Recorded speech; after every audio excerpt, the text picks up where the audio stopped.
किसका अवतार है हनुमान जी? शंकर जी का। लेकिन शंकर जी ने हनुमान जी का अवतार क्यों लिया?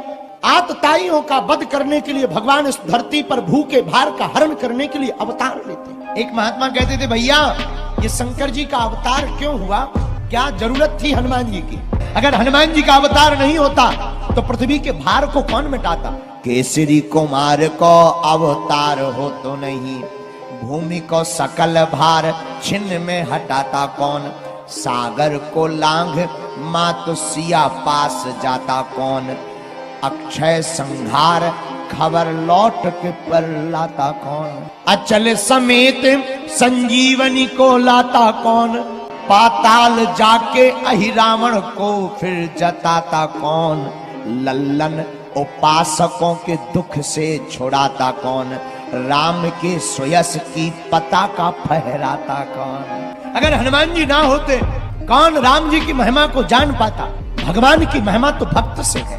धन्य है शंकर जी, आप 11 रुद्र अवतार बनकर प्रकट भये। एक बार नंदी कैलाश पर्वत पर विराजमान थे, भगवान शंकर ध्यान में। उसी समय रावण अपने विमान से उड़ता हुआ चला जा रहा था और नंदी को देख करके, नंदी की साधना को देखकर, शंकर जी को देखकर हंस पड़ा खिलखिला कर। और 10 मुखों से जब हंसने लगा तो नंदी जी को लगा, हरि हर निंदा सुनई जो काना, हो ही पाप गौ घात समाना।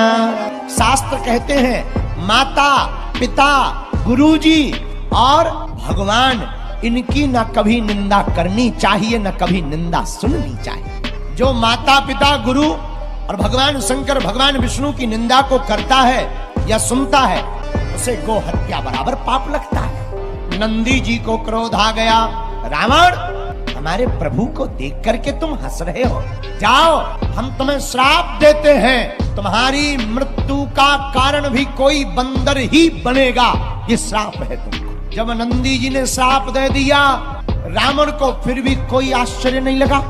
रावण ने भगवान शंकर की उपासना की और अपने एक एक सिर को एक एक बार काट करके चढ़ा डाला।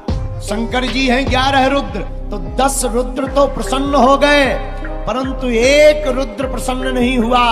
माता पार्वती जी से भोले बाबा बोले, देवी राम जी का अवतार होने वाला है, अब हम भी जाएंगे। कहा अयोध्या क्या करने? अरे आपको पता नहीं, रावण का वध करने के लिए प्रभु श्री राम प्रकट हो गए, तो हम भी जाएंगे। पर माता पार्वती ने कहा कि रावण तो आपका चेला है, क्या आप अपने शिष्य का वध करोगे? पाप लगेगा।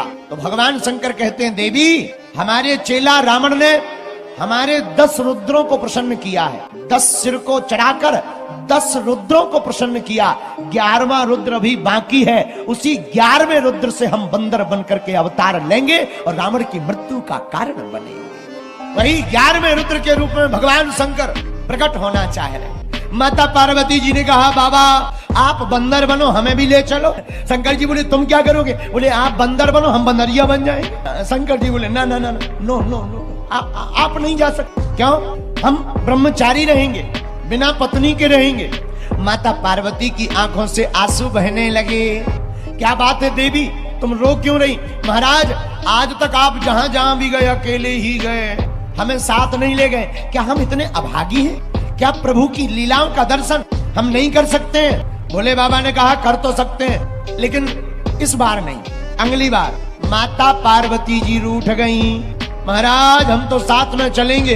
भोले बाबा बोले, गौरा अपना संभालो परिवार, अपने तो बंदरा बने। तो पार्वती जी रूठ गई, आंखों से झरझर आंसू करके बहाने लगी, महाराज चाहे जो हो जाए, आप बंदरिया बनाओ ना बनाओ, हम तो साथ में जाएंगे। शंकर जी चिंता में, शंकर जी सोचने लगे क्या किया जाए। धन्य है भोले बाबा, भोले बाबा जैसी बुद्धि किसकी हो सकती है। शंकर जी बने बंदर, और जब पार्वती जी नहीं मानी तो भोले बाबा बोले, सुनो हम बनते हैं बंदर, तुम बन जाओ पूंछ।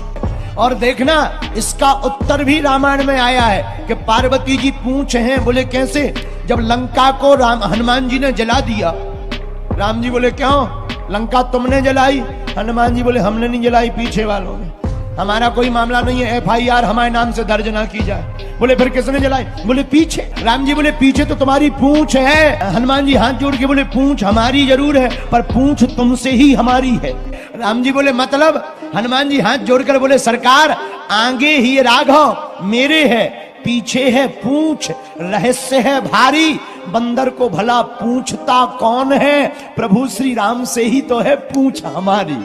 दूसरा उत्तर सुनिए कि पार्वती जी पूंछ कैसे बनी। त्रेता युग में भगवान शंकर अगस्त मुनि के पास में गए, साथ में कौन? तब पार्वती जी साथ में नहीं थी, साथ में माता सती है। माता सती के साथ भगवान शंकर अगस्त ऋषि के पास गए। अगस्त मुनि ने प्रणाम किया, पूजन किया, अर्चन किया, वंदन किया। भोले बाबा ने पूछा महाराज कैसे हो? ठीक है। अगस्त मुनि ने पूछा किस लिए आए? महाराज कथा सुननी। अब माता सती साथ में, सती जी का दिमाग खराब। बोले क्यों? बोले बताओ ये कैसे वक्ता है जो श्रोता की पूजा कर रहा, और श्रोता की पूजा करने वाला वक्ता क्या कथा सुनाएगा? भगवान पर संदेह नहीं करना चाहिए। जो भगवान की परीक्षा लेता है उसकी नाक कान कट जाती है, और जो भगवान की प्रतीक्षा करता है भगवान उसके घर आते हैं। भगवान की परीक्षा लेने कौन गई? भगवान की परीक्षा लेने के लिए सूप रखा गई थी कि भगवान हैंगे नहीं। हुआ क्या? नाक कान झक। बोलो जय सिया राम। और प्रतीक्षा किसने की? सबरी माता ने परीक्षा नहीं ली, भगवान की प्रतीक्षा की। तो भगवान दौड़े दौड़े वन में माता सबरी की झोपड़ी में गए। संत पर संदेह करना माता सती को भारी पड़ गया। भगवान की कथा पर संदेह करना भारी पड़ गया। कथा तो सुनी नहीं, उल्टा दिमाग में कीड़ा भर गया संदेह का। और जब भगवान शंकर और माता सती कैलाश पर्वत को आने लगे तो रास्ते में प्रभु श्री राम जी मिले। राम जी को भोले बाबा ने प्रणाम किया तो माता सती ने कहा ये कौन है? भोले बाबा बोले देवी आपने कथा ध्यान से सुनी होती तो पता लगता, ये वही है जिनकी राम कथा सुनकर आए। माता सती को लगा ये भगवान है जिनकी पत्नी खुद की गुम हो गई, रो रहे हैं लुगाई के चक्कर में। तो माता सती का संदेह बढ़ गया। अंततोगत्वा भगवान शंकर ने त्याग दिया।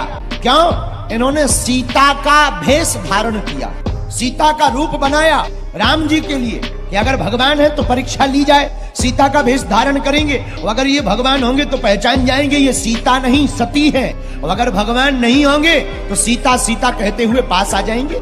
लेकिन राम जी तो पूर्ण परब्रह्म परमात्मा है। जैसे ही माता सती ने सीता का भेष धारण किया, हाथ जोड़कर राम जी बोले माँ भोले बाबा कहाँ हैं? पसीना आ गया सती जी को कि हम तो बढ़िया मेकअप करके आए थे, डेंटिंग पेंटिंग, ये तो पहचान गए। अरे ये मानव नहीं, ये तो मानव रूप में साक्षात परमात्मा है। लेकिन माता सती के मन में क्षोभ उत्पन्न हो गया, मन ही मन हीन होने लगी। भगवान शंकर ने भी माता सती को त्याग दिया क्योंकि माँ सीता का रूप धारण किया। और राजा दक्ष के यहाँ पर अपने प्राणों को जब त्यागा और दूसरा जन्म पार्वती के रूप में माता सती प्रकट हुई, तो माता सती को याद था कि हमने सीता माता का अपराध किया क्योंकि सती ही पार्वती बनकर प्रकट हुई। तो भोले बाबा से बोली महाराज हमें माता सीता से क्षमा मांगनी है क्योंकि हम सती ही पार्वती है, हमें क्षमा मांगने जाना है।